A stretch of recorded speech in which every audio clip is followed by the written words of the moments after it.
Grabe no, ang bilis ng panahon. Oo nga eh. Tignan mo, mumukat-mukat mo sa susunod na araw, Pasko na. Kaya nga eh, Pasko na naman. Pero ba't ganun? Bakit habang patanda tayo ng patanda, parang palungkot ng palungkot ang Pasko? Dahil ba sa tumatanda na tayo? Parang ang seryoso naman ata ng pinag-uusapan nyo.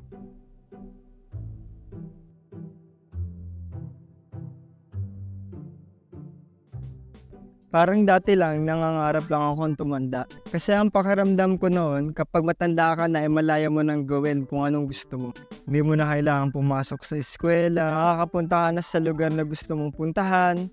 Wow! Mabibili mo na kung anong gusto mong bilhin at kung ano-ano pa.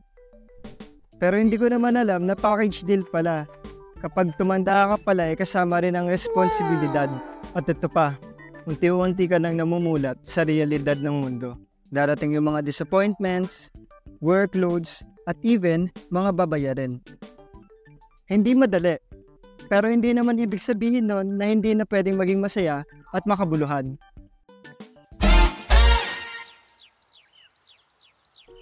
Tama nga kayo.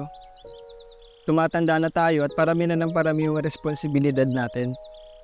Siguro din yung dahilan kung bakit parang hindi na ganun kasaya ang Pasko para sa atin. Kasi hindi na tayo yung inaasikaso. Kasi tayo na yung nagbibigay ng regalo. Pero sana kahit tumatanda na tayo, hindi pa rin natin makalimutang maging bata. Ikaw ba? Kumusta ang adulting season mo?